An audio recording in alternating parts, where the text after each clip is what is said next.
All right, I'm done. I'm done. The multi-day guiding event.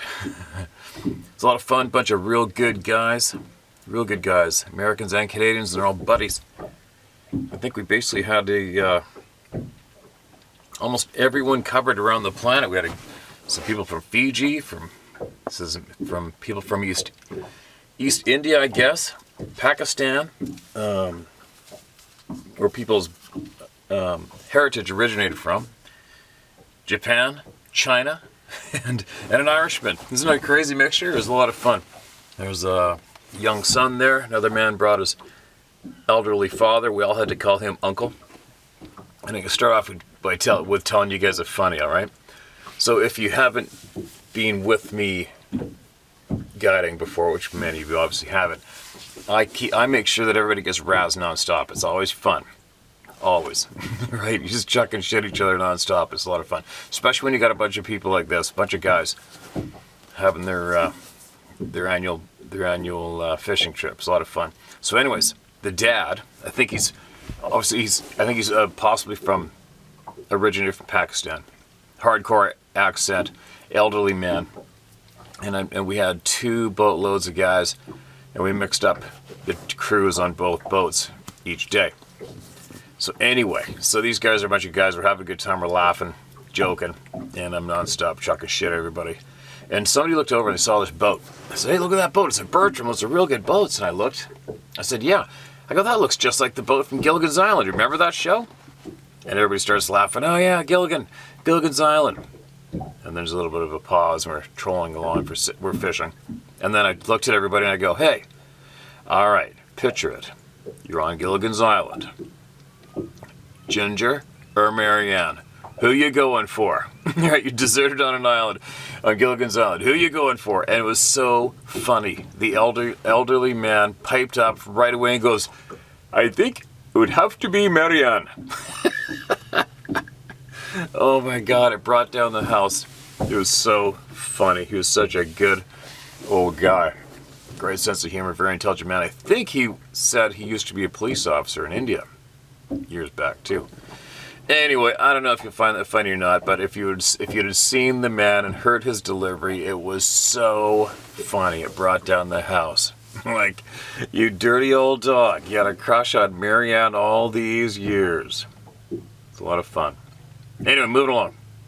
Obviously, you guys are getting the B-roll version today until I get back tomorrow, and we'll get back onto the regular method of sharing emails. I am so sunburnt and done, it's ridiculous. So I'm hiding in my boat. You can hear the water slapping on the hull of the boat. Now listen to this. This is titled "More and More Puzzle Pieces and Old Family Experiences." Hello, Steve. I watch you every day. I've learned a lot and had a lot of things that were strange that happened to me and others. Explain now. Rest in peace, Scott Carpenter. What a good and honest man. He's trying to help me with a situation, these things bothering me and scaring me on my morning walks. It's been very frightening, but I refuse to give up my daily walks no matter how scared I have been. I've had the mind speak thing. They have touched me, and I've seen some kind of transparent thing climbing a tree, so it's not been fun. Aside from what is currently happened to me, I wanted to relate some stories from my childhood, which, while they seemed so bizarre back then, makes sense now. This stuff took place in Wheeling, West Virginia area. This is about 1950s time period. My family lived there at the time. My mom would talk about being kept up at night by something screaming on the hill at night, and she and her sister would not be able to sleep because of it. Then my uncle had a milk delivery route. Those days, he would walk from house to house collecting the bottles, and he told of being followed. Something was shadowing him in a nearby creek. He could hear the footsteps splashing, and they would stop when he would stop. This happened to him several times. He didn't know what it was. Then another time, my aunt snuck out of the house to attend a party with some friends. When they returned, they dropped her off a couple blocks from the house so the lights from the car wouldn't alert my grandparents. She heard some twigs snapping, and the next thing she knew, something came rolling off the hill right beside her. It sat there in a ball for a moment, then it stood up. She was under a street light, so she got a good look at it. All she said was it was bigger than her, and it had the face of a monkey. She was hysterical by the time she got home. She was so scared, it took them all night to calm her down. And finally, there was the story of some raccoon hunters out one night with their dogs. This thing was in the same area. The dogs were on the scent of a raccoon, barking like they had one treed. Just as the men almost caught up to the dogs, they hear the dogs start screaming, and they hear something big in the underbrush. Next thing they knew the dogs were running at them, then past them, headed for home. They took off running to all the way back with whatever it was behind them. They opened the door to the house.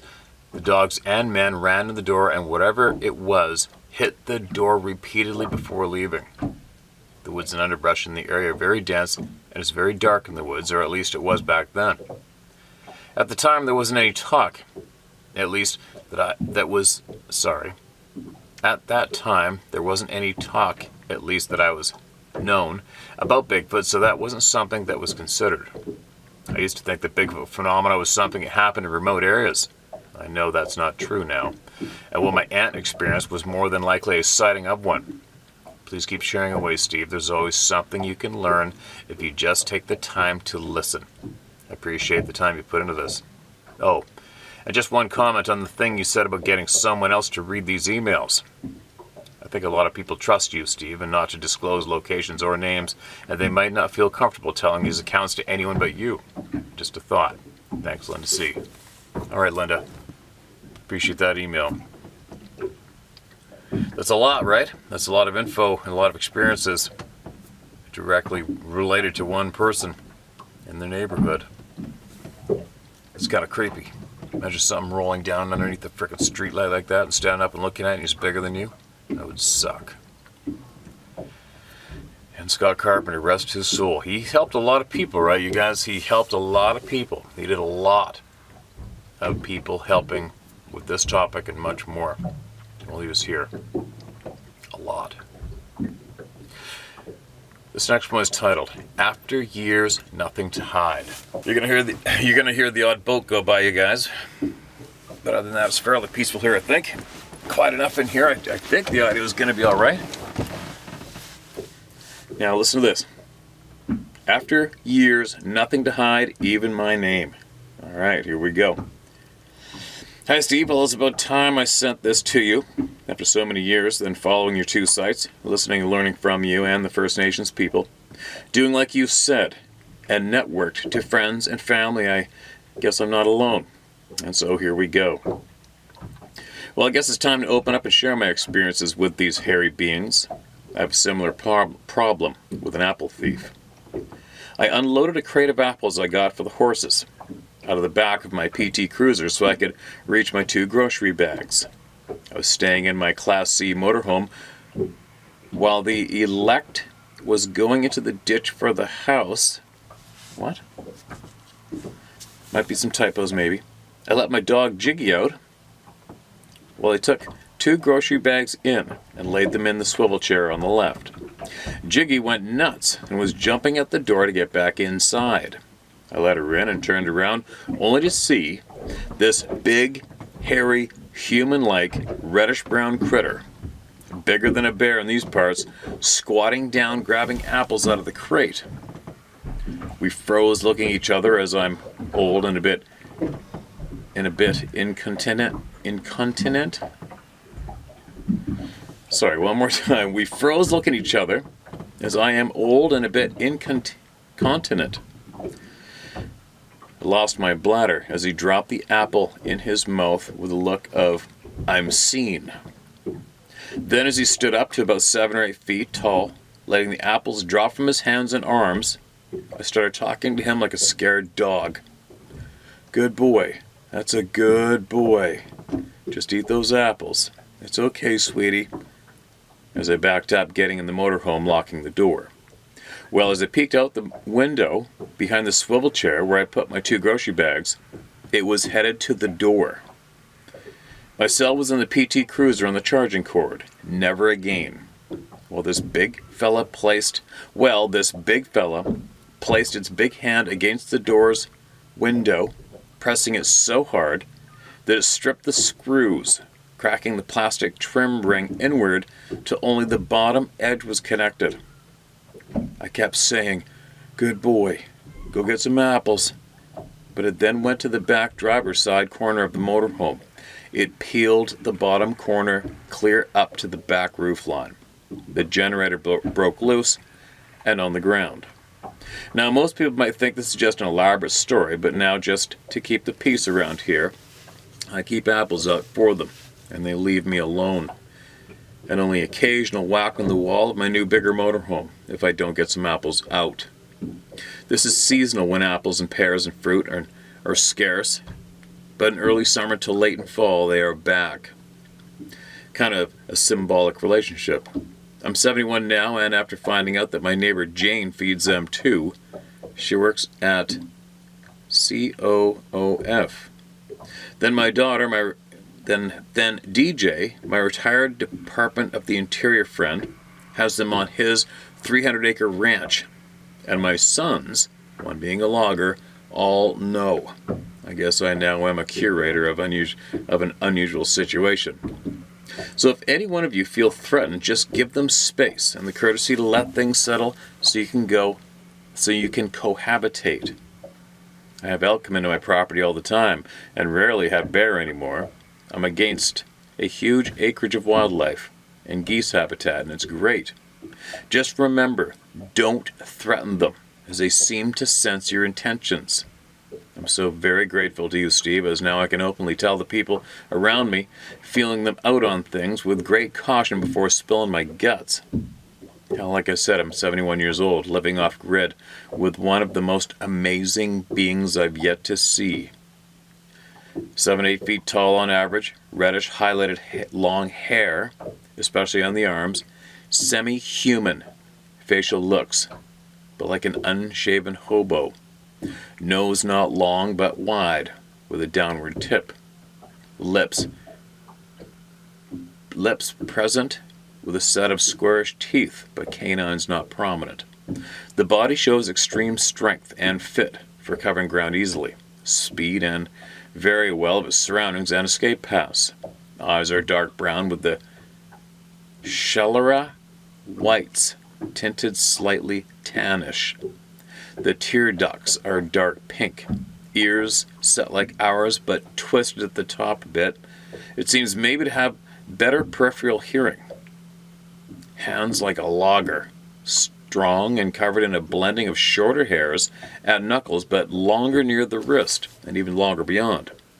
I didn't care to look at his feet as I was mesmerized on its expressive features. So here you have it.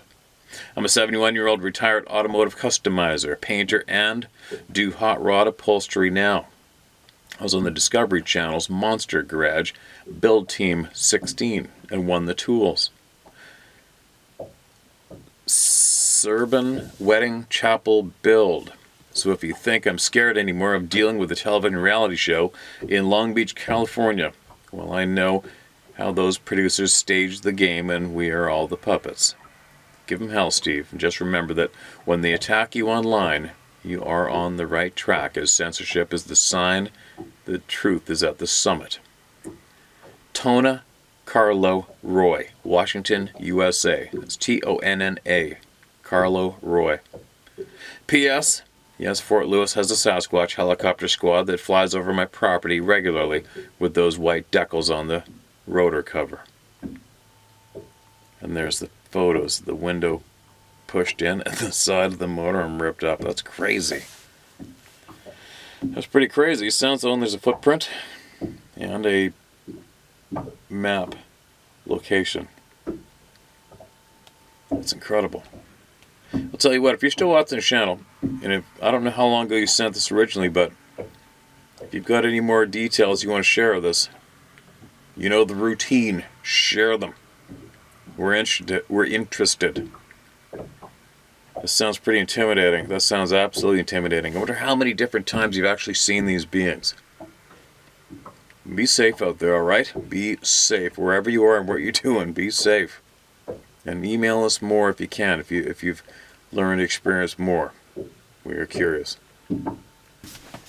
This next one's titled The Night at Owl Pond. Hi Steve, my name is Reich Reutter. Reutter. I hope I didn't butcher that, Mike. And I live in upstate New York. I'm 57 years old and in law enforcement at this present date. I've been hunting white-tailed deer from a young age and enjoy the outdoors. My story begins many years ago when I purchased a hunting camp near the Charleston State Forest. I met a neighbor who really taught me how to hunt whitetail. He would tell me things like when the rut really kicks in, and let the does pass and don't move a muscle because a buck will more than likely be on her scent and the game has begun. A lot of times I would see a mother and two fawns, and let me tell you, that mother was aware of her surroundings. Sometimes more than the mature bucks, following her because they have one thing on their mind. I also learned wind, and definitely play to your advantage or disadvantage. Wind and thermals are two very important aspects of getting a trophy buck. My neighbor also said all animals have to drink, so in the middle of the day, deer will usually get up from their beds and drink from a creek. I've sometimes seen my biggest bucks move to get a drink, then go back to their bed, usually close to the water. He also knew where all the deer herded up late season when the weather got really cold. All these things and many more my neighbor showed me, and I've become a much better hunter. My neighbor never mentioned anything about Bigfoot or the paranormal until one day he dropped a bomb on me from out of nowhere. This is his story told to me, and I believe every bit of it because it came out of nowhere from the hunter and person I thought I knew very well. I was talking to him one day up at hunting camp and asked him if he ever wanted to go up to the northern Adirondacks to hunt black bear. He said he would love to.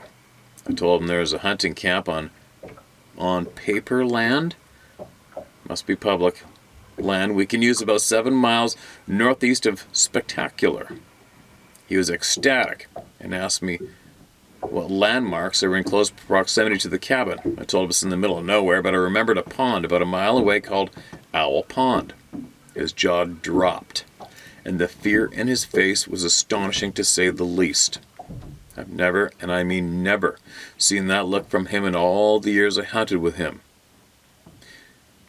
He then told me he will never go to Owl Pond again in his lifetime. I looked him in his eyes at point blank and said, why not? He said he doesn't ever want to talk about it. Well, I'm the kind of person that needs to get to the bottom of it, and the conversation has taken a turn for the worse, so please, tell me. Why? And I promised to listen and not judge, and this is what he said. He was fishing on Owl Pond many years ago when the most frightening experience he has ever had happened to him. He said there was a full moon that night, to the point he could see everything around him. Clear skies and no wind. Just a perfect night with the sky filled with stars and catching fish one after the other until he heard trees breaking from the top of the mountain. Trees breaking with no wind. I thought to myself, this isn't good. He told me it sounded like a bulldozer coming down the mountain. He could see the pines tumbling down the mountain and heading right for the shoreline. He also said it was screaming as it came down like it wanted to kill anything in its path. I said to him, was it a big black bear? He said, no, it wasn't a black bear. I said, it must have been a big moose or something like that. And he said, moose or bears don't scream. I said, then what was it? He told me he didn't know what it was, but it wasn't an animal. He said it ran down through the mountain and onto the shoreline like about 50 feet from him. It was like 10 feet tall, hairy, and running on 2 legs. And damn, when he told me that, my jaw dropped like his did when I asked him to go hunting near Owl Pond. Excuse me. He said this creature was jumping up and down on the shoreline and waving its arms and screaming right at him.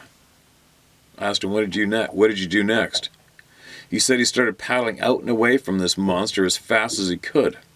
After about a minute or so of this thing going crazy, it turned and ran back up the mountain the way it came down, he told me. I asked him again what it was, and he just said it was like 3 times the size of a bear on 2 feet and covered in dark hair. This story stuck with me for years, And I truly believe every word this man said. The funny thing is, I talked to him about a year ago and brought up the subject of Owl Pond, and he remembered the story. He told me to a T. That just goes to say the story is real, and these creatures do exist. Keep up the good work, Steve. Honesty and sincerity go a long way in this world because there's not enough of it. There's not a lot of it left. Respectfully, Mike. Appreciate that, Mike. Welcome to the club. Right? You're in. You're in the club. It's great when people can trust people, right? When you can listen to someone you trust and they tell you something that's outrageous, like this topic, it's really, really helpful when you can take their testimony as honest truth when it truly is, right? You got to start trusting your neighbors again, you guys. We're being taught not to trust anybody. Here's another one titled Lifetime of Experiences. I was raking hay in a bottom that butted up to Odds Creek, O-D-D-S Creek, a wet weather creek that was 18 to 20 feet across and about 12 to 15 feet deep. It was a mini Grand Canyon. I was doing an east-west path to take advantage of the shade the trees around the creek offered. And after the third or fourth round, I started breaking out into a cold sweat every time I got close to the trees. My dad jumped my butt for not going to the edge of the pasture. I just felt like I was being watched and I couldn't do it. Later that year, he took me to see the movie Boggy Creek Monster. I was 11 years old. The next event was a couple years later. I found a perfect circle in the trees that was about 50 feet across and perfectly private that I used to sunbathe. I almost dozed off when the feeling of being watched and fear crept over me and I left. A couple years later, my friend and I had gotten off work at 11 p.m. and went to Pat Mays Lake in Lamar County, Texas. That's M-A-Y-S-E. We were sitting on one of the picnic tables that was next to the trees and by the edge of a drop-off that went to a little cove in the lake. We'd been talking for a while, and all of a sudden something was coming up the drop-off, and not quietly. We jumped in my car and left. The thing is, that drop-off is literally straight down. The next occurrence was 20 years later. I was working as a caregiver and worked from 8 a.m. Friday till 8 a.m. Monday. That Friday night I went out to the back steps to smoke before going to sleep and heard someone walk up through the pasture and stop at the fence right out of the outside light. Got creeped out and went inside. Saturday night the same thing happened, and I asked my little lady if there were any livestock in the pasture, and she said it was a pecan orchard. I noticed it was all grass back there as it was late April, and I shouldn't have been able to hear footsteps. That day her shower girl came and they were giving me a hard time about hearing Bigfoot in the pasture. That night as I was sitting outside I heard the footsteps again and refused to go back in until I was ready. I was arguing with myself and said to myself that I don't like being afraid and I'd go in when I got good and ready. I stayed there a while longer to prove the point and with shaking legs finally went in. Wow. That week my daughter and I were going to Wally World and saw the Texas Bigfoot Hunters truck and trailer pull out of Wally World as we were pulling in. Crazy, I didn't even know there was a Wally World, for real. That next Sunday I was at work and on the front page of our town's newspaper was a story of footprints found at the same lake as before. The creek behind her house is fed from runoff from the lake. That same Sunday I was sitting on the steps out back waiting on laundry to finish and I was trying to figure out why there were contrails everywhere in the sky. They were running east and west and were barely above treetop level. I was looking west and noticed a plane, and then noticed it had no tail wings and the windows were round. It was too low to the ground for the size of it, and the color looked silver. So basically, from my vantage point, it looked like a tube shape. I blinked from the sun and it was gone. It was the first time I had seen chemtrails. In all these instances, I don't remember ever smelling anything, just a cold fear creeping up. The first two I didn't have a clue what caused the irrational fear. When it came up the drop-off at the lake, I knew what it was. Same with the next 3 times.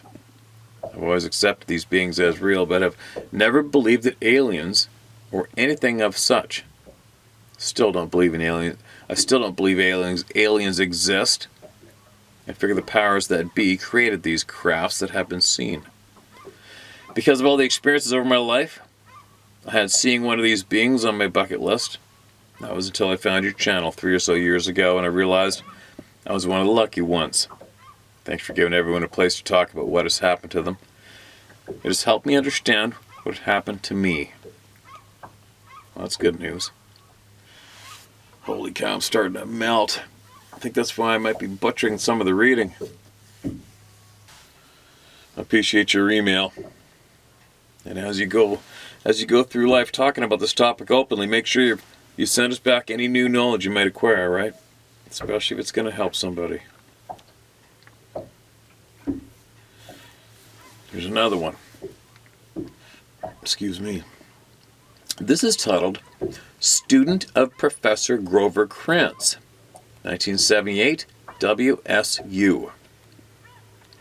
Steve, while an undergrad at Washington State University in the late 70s, I had the opportunity to learn from the late Professor Grover Krantz. All right, for all you who didn't know, Grover Krantz was a big-time enthusiast when it came to this topic. Big time, for sure. At that time, Sasquatch was considered to be similar to a dull gorilla, related possibly to some long-lost primate that lived a reclusive life in many parts of the world. The only acceptable proof of Sasquatch would be a physical piece of being or an entire animal, or that was the belief at the time. I had no doubt that this creature was real due to the number of huge hand and footprint casts in Professor Krantz's office, which I was allowed to see. Some of them so well cast in plaster that fingerprint whorls and sweat ducts could be clearly seen with minor magnification. I listened to stories and decided to make my own conclusions. Many things didn't add up. No, we don't find their bones in mountains. But then aside from Mount Everest and a few other places on this planet, you won't find too many human remains laying around either. I've trekked to Everest Base Camp. A couple of deceased hikers were recovered because we as humans recover our dead. Why wouldn't Sasquatch do the same, assuming that they die? I occasionally reread a book written by Polish World War II Siberian slave labor camp escapees by the name of Slavomir Rawicz. That's Slavomir, capital Rawicz. He and a handful of others managed to escape what amounted to a Russian death camp in deep winter. They walked all the way to India. At one point in their incredible journey, while crossing the Himalayas, Slavomir and his group of reluctant mountaineers encountered 2 creatures, of which they had been warned by locals. The creature blocked their path and swayed in unison. I've seen reference to this swaying behavior on your channel a few times recently.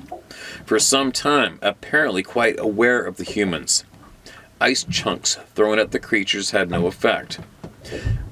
Pieces began coming together for me when I saw your channel for the first time. You seemed credible at the start, and you still do. LOL. In the 1980s, Dad and I were given a map of the Kapowsin Tree Farm. Kapowsin Tree Farm in Washington State. That's spelled Kapowsin. Tree Farm. We weren't exclusive. This area was open to hunters for general deer for the first time in many years. Many other hunters were given maps of the tree farm as well. No one was familiar with the roads at all, and areas on the map were shaded to indicate high deer concentrations. Dad and I ended up in one of those shaded areas along with a bunch of trigger-happy yahoos. Dawn of opening day was like a Civil War skirmish, complete with bullets whizzing overhead and guys fighting over trophies. That sounds like a nightmare. We went to ground until shooting was isolated to a few, what we considered to be mercy shots. In an hour, we were in an entirely different part of the tree farm. We followed a road into the old-growth fir, cedar, and hemlock forest. There were no other hunters for miles, so we no longer worried about friendly fire. LOL. We started out with rifles and day packs across what appeared to be a heavily timbered ridge that led south towards Mount Rainier. At the time, there was nothing in that area but original wilderness.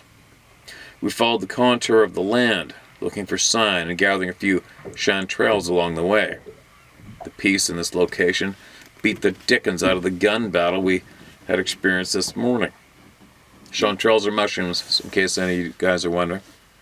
Wild mushrooms. That is until we found the bone... Sorry, one more time. That is until we found the bone cache. We had no experience with something like this in our lives. Yes, we were experienced outdoorsmen, or so we thought. Nothing in my young man life experience prepared me for the sight of what I compared to was identified on your channel as a kill zone. We're about a half a mile into our forest hunt, and on a moderate embankment, in an area void of brush, still under old growth cover, was an array of animal skulls. Since we were looking for mushrooms anyway, and our focus was already on the ground, we noticed that for an area of about 60 feet in diameter was covered with skeletons of all sorts of animals in various stages of decay. None human that I saw. Most appeared to be deer and elk of both sexes, but randomly scattered among the rest were domestic animals I recognized, such as horses' heads, bones, cow parts, dogs, pig heads, or maybe they were bear. We'll never know because we got the hell out of there. To my knowledge, there were no domestic animals within miles of that place and no roads directly to it. Often those bones were covered with moss, for sure, but some still had red meat clinging to them. We felt watched, but agreed that it was just our imaginations gone wild. However, we backtracked to the truck ASAP and went home. Dad and I talked about the incident for a few times over the years, but neither of us came up with a realistic explanation. Neither of us ever pondered Sasquatch as a possibility. Neither of us ever suggested that we return to check things out more closely either. Due to your channel and your bold contributors, I have a possible explanation. You can use my name, which is Dave Wharton. I live in the foothills of the Cascades here in Washington State. My Sasquatch education has turned out to be a lifetime course, not every semester of which I actually knew I was signing up for. LOL. Thank you and be safe and keep up the good work. All right. Well, that was interesting. The kill zone thing. I don't know what's up with that. You know, I had a guy here in British Columbia email a while back, and it just reminded me of him. And he said he was emailing me in absolute innocence on social media, I think. And all he was saying was he had found this lair where it must be the biggest bear ever. And he said it's like a tunnel that went through the thick brush, and inside that tunnel opened up to a little ways. And he said there's nothing but skeletal remains everywhere in this small area. It was kind of hidden with a bit of a tunnel going into it. And he said he's going to put trail cameras on there and see if he could catch the, quote, bear, end quote, that was doing it.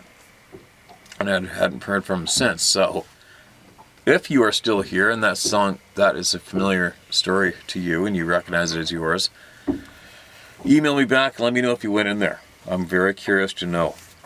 And then we had other guys, quite a few people have emailed in discovering something with that description.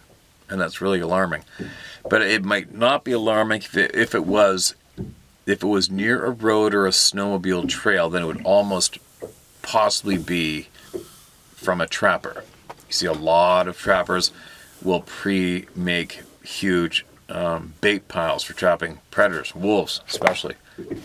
And some, or other instances where that can happen is, you know, almost every single farm has a bone pile out back, way off to the edge of the property somewhere, where they dump the dead livestock, and that's where you see a shit pile of bones too, right? But the only place I've come across a pile of bones is where a real steep draw drained into two other draws in a big river. real steep. And right at that intersection, we camped there. It was a fly-in remote hunt. And there was elk parts and moose parts and ribs and the odd bone strewn about all over the place. And it was also a natural mineral lick. So obviously the wolves were hammering on the game in there. They learned how to do that shit too, right? But it sounds like it may be something other than a trapper's bone pile or a natural mineral lick where predators constantly prey on ungulates. The horse head and the pig head. That's all raises the big eyebrow, right? Crazy. Very crazy stuff going on. These are all from currently in the dropped into the email. All right. What else do we got? Next one was titled, "What the F again?" question mark. Steve, I love to put all my experiences in one email, but you've read them all. However, I can continue to relate current, ongoing encounters. As always, you can use my name. Thursday, August 10th, 2023. Time 6:15 p.m. Pacific Time. Temperature 52 degrees Fahrenheit. Winds north-northwest, 15 miles per hour with gusts of 25. Skies mostly clear. This information is needed to understand this crazy experience. I own a 1999 Dodge 24-valve Cummins Ram 2500. It has a vacuum leak at the rubber L fitting and makes a loud whistle while driving. It sounds like one of those native flutes they used to sell at every tourist stop, tourist trap in the 70s. It has basically two tones, one high and the other low. So, I was out looking up old places I used to camp 25 to 30 years ago, the truck whistling most of the time. I found one of the places that I had one of my most significant and long-lasting experiences at. The hair still raised on me, and I felt I needed to exit this place fast. I did. I went back to camp for dinner. While reaching in my truck box for a quick can of stew and green beans, the forest above exploded with that very same whistling sound my pickup makes. One difference, the volume was incredible. Something was mimicking my truck. Needless to say that the Lord's Prayer has likely never been completed so quickly. My main thought after that was, I don't have enough gun. This had to be a big one. It left me quite confused and more than a little concerned for quite some time. I'm Christian. Well, as Christian as heathen like men can be, prayer seemed to work as reported. Weeks go by and I experienced nothing up here, then boom, there's a reminder. These experiences all contain some fear, though after reflection, it also a little humorous. Okay, it's also a little humorous. Sorry guys, I got a nap or something. I am absolutely going down. Thanks for the outlet. Hope this helps. Rod Schrader, somewhere in the mountains of the Pacific Northwest. Okay, Rod, appreciate you, man. Appreciate it. And another member of the club, right? All right, I think that's a bit for me, guys. I am going cross-eyed. I can't read anymore. I'm going to get a good night's sleep tonight. Holy. And then drive home, and I don't know if I'll be able to stop along that lake where that big branch was tore off or broken in half beside me or not. But if I can, I'm going to go stop there for sure. But they're doing a bunch of road work and there's detours. So if I can't get in there on the way back, I'll get in there another time. And I'm going to show you guys where I was at that lake. Maybe I'll hang out and eat a sandwich there again, maybe. But anyway, this should suffice for now. At least we got some voices heard, right? I'll be back tomorrow again. Not going to stop.